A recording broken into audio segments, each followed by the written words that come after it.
Hello boys and girls, Uncle Nightshift here, and tonight we're gonna finish the concrete Sherman EZ8 in 1/48 scale. This one has been quite the journey with its 50 shades of olive drab and then layers upon layers of washes, pre-dusting and matte texture, oil paints, chipping, and then of course detail painting, especially the stowage, which was a very interesting experience for me. But yeah, all it needs now are the tracks, some proper dust and mud effects, and of course some finishing touches, so let's get it done, shall we?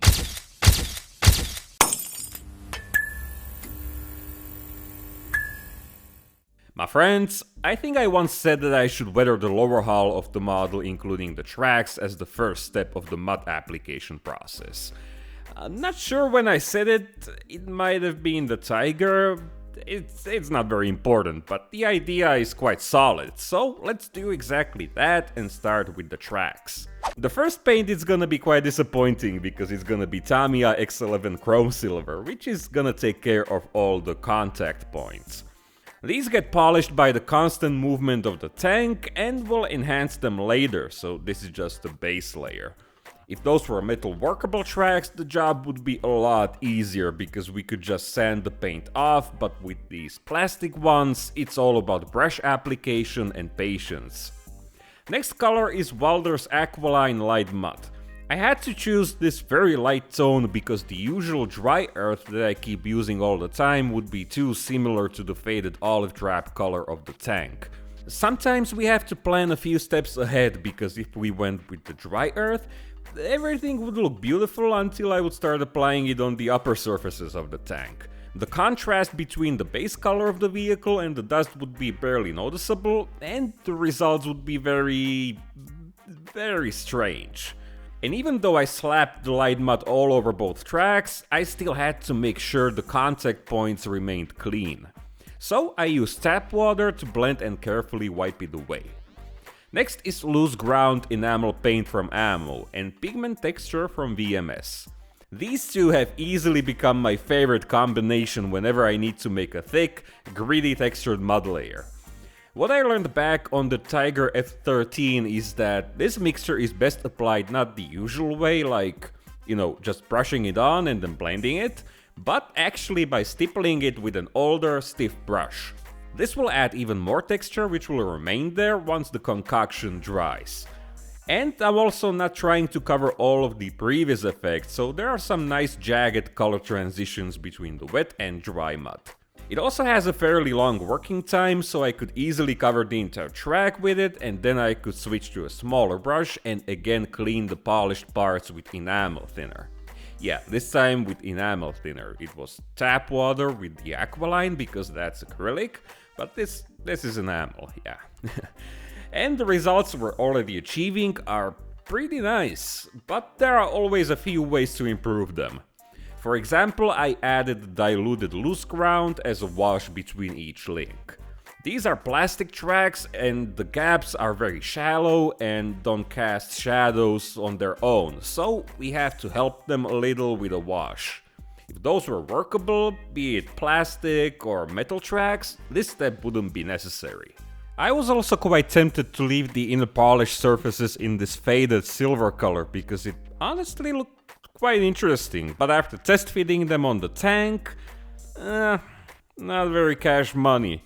This will definitely look a lot better. So I grabbed a piece of graphite, a normal soft pencil would do just as fine, and I rubbed it over those silver parts. But that alone wouldn't cut it. So I also polished the surface with a silicone sculpting brush, which not only made the graphite more shiny, but it also spread it more evenly over the surface of each link.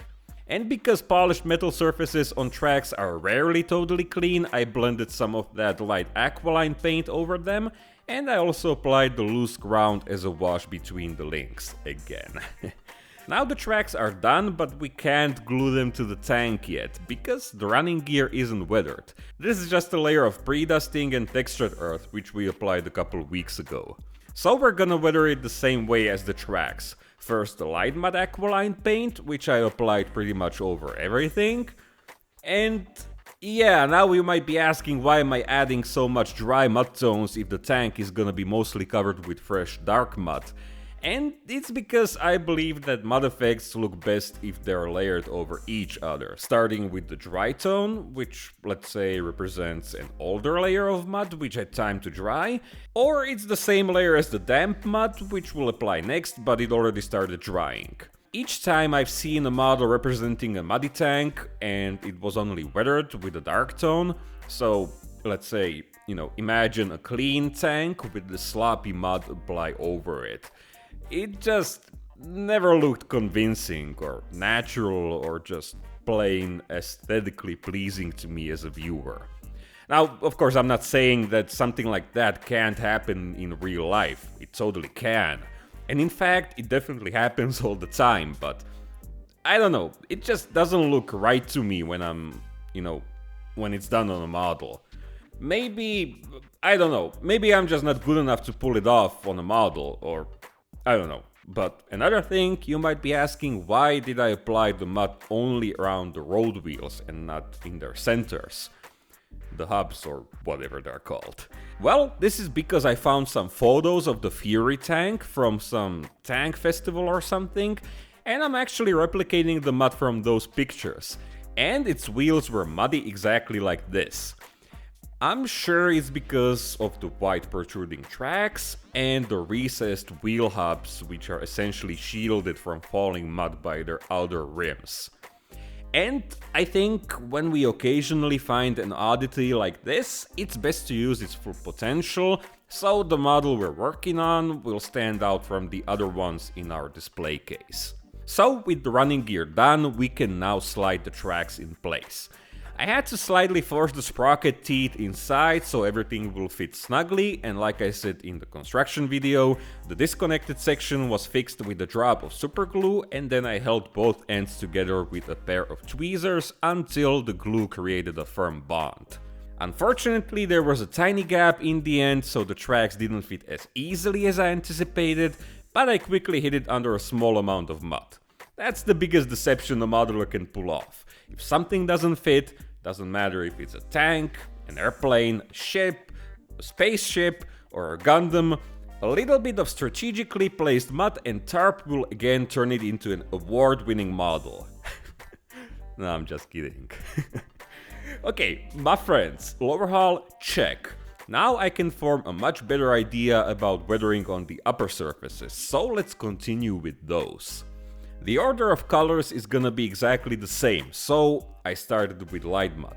Because it's aqualine, I can blend it anytime I want, so I didn't work in smaller sections as I normally would with, let's say, enamels, but instead I applied it over the entire model.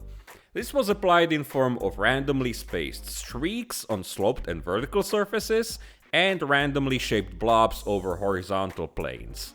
Well, isn't it beautiful? Well, even if it was, I couldn't leave it like that, because I just enjoy blending too much. And blending this dry mud, or rather dust tone, on these upper surfaces was pretty much the same ordeal. The only difference is that more attention is needed, because these places are always gonna be cleaner than the lower hull, which is constantly bombarded with mud and other debris. Now we can also appreciate the lighter mud tone, which creates noticeable contrast with the faded olive drab. Even if the difference is quite striking when it's just brushed on, once we blend it, it suddenly looks, much more subtle. And when it's completely done, it's actually not that big of a deal. But here I wanted to add one extra effect, for which I'm gonna need an enamel tone. This dry earth from ammo is pretty much the same as the aqualine, and I used it for some controlled speckling effects on the rear. This is where the tracks would throw mud upwards, and even though they are well shielded with mud guards, I still wanted to add some specks to create some,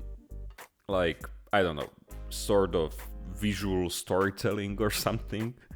Yeah. And also the reason why I did this effect with enamels is because aqualine is very easy to reactivate, and as such it isn't a very good choice for multi-layered effects. Some specks of paint will always land somewhere where they shouldn't, and because they're enamel, I could easily wipe them away without disturbing the aqualine layer. Then I repeated the same thing with the loose ground color, and if you shake and stir these splashes effects from ammo well enough, they're actually quite thick and have some volume, which makes them ideal for this effect as the individual specs will be three-dimensional. I also applied it over the rest of the tank, but in much smaller amount. I wasn't even trying to create any striking contrasts or anything, because I'll take care of those with the upcoming effects. It was more about adding more tones and toning down the light colored dust tone and overall just matching the weathering with the lower hull and tracks. The model is now almost completely weathered, so we can focus on the finishing touches. The dust and mud toned down some important contrasts around details, so let's start with those. I'm gonna use the same wash for German dark yellow, which I used before to outline all surface details on the model, but this time I only applied it around hatches and some moving fixtures, which should have a deep gap around them. In real life, even if those gaps had some dust washed inside of them, the shadow they'd cast would be very strong, and as such, I always find it a good idea to simulate this with another round of wash, like a second layer of wash basically. I also used this wash to simulate fuel spills coming from these armored fuel caps.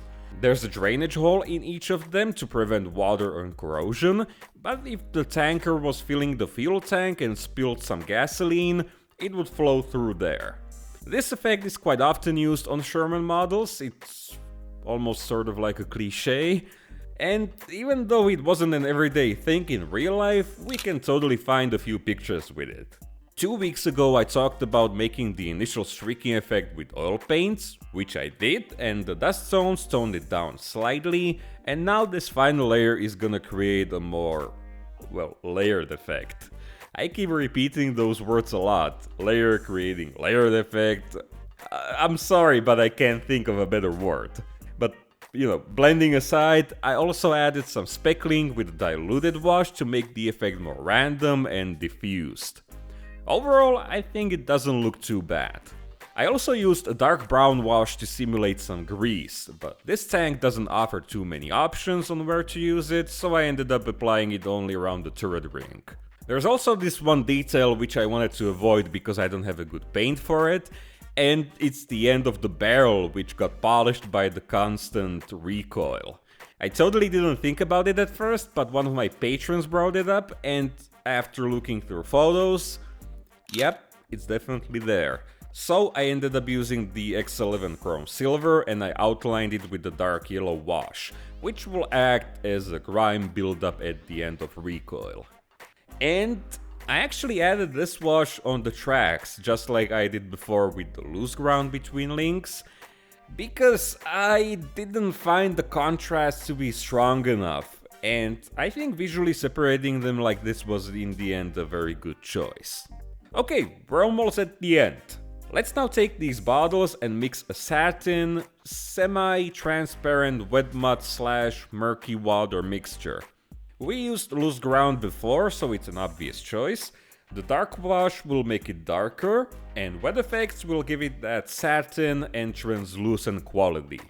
This mixture was applied as speckling, which is a very efficient way to give the weathering that final layer of texture, because so far the earth effects were blended into a rather smooth finish, but I also applied it with a small brush into corners, around weld beads and surface details to simulate the accumulated moisture, which also helps to bring out all these small surface features. This is a final weathering effect, so I always find myself thinking twice before I apply it to a specific spot, and I rarely blend it, because the nice sharp edges are exactly what I'm after.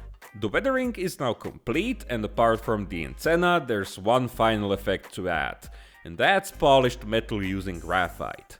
I don't really consider it to be too much of a weathering technique, that's why I said the weathering itself is done, and I think it's just a finishing touch, that final polished cherry on top.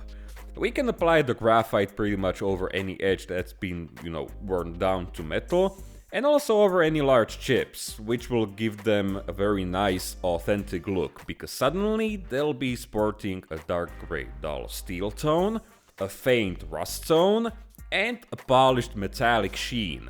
It can be also applied on those metal blades on engineering tools, giving them a very authentic appearance. Although fairly easy, this process is also quite monotonous and can take some time, but I think it's always worth it.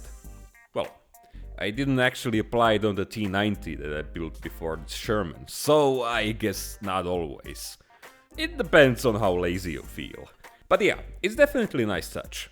The final missing detail is the antenna. Now, Shermans had pretty long antennas, but unfortunately the thinnest steel guitar string that I have is still quite robust for this scale, so I had to resort to the stretched sprue method. I'm sure a lot of you are familiar with it. Heat up a piece of sprue until it bends and then quickly pull it apart. Antennas made from sprue have to be attached with super glue because regular modeling cement will start melting them, so just dip the end into a pool of CA, place it into the antenna mount and quickly make sure it's going straight up before the CA solidifies. Color of the antenna can vary. For example, Russian tanks had them painted the same color as the tank, but from what I've seen, Sherman antennas were dark gray. And that's pretty much it. I can't really think of anything else to add. So yeah. Well, we have successfully finished another model, my friends. At least I hope we can call it a success. And although the lazy part of me wants to call it a night and open a new box, I think this model deserves a small scenic base. Or a vignette, or a diorama without any story or figures. Whatever. Because the first scenic base which I did for the T90, a lot of you seemed to enjoy it, and to be honest, I had a blast creating it.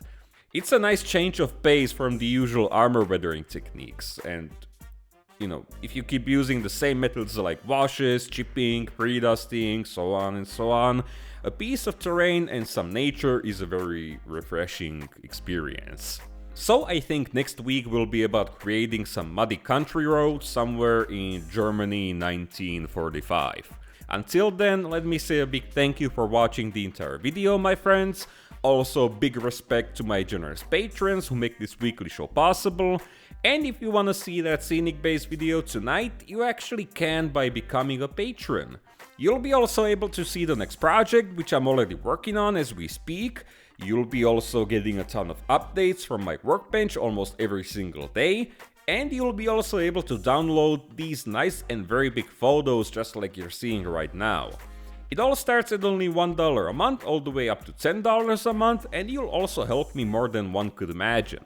Anyway, that's all I have for tonight, ladies and gentlemen, so thank you again. You're all awesome and beautiful human beings. I love you all, so stay safe, take care, keep building models, have fun, give the video a like if you enjoyed it or a dislike if you didn't enjoy it, and I'll catch you, my friends, the next week. Cheers!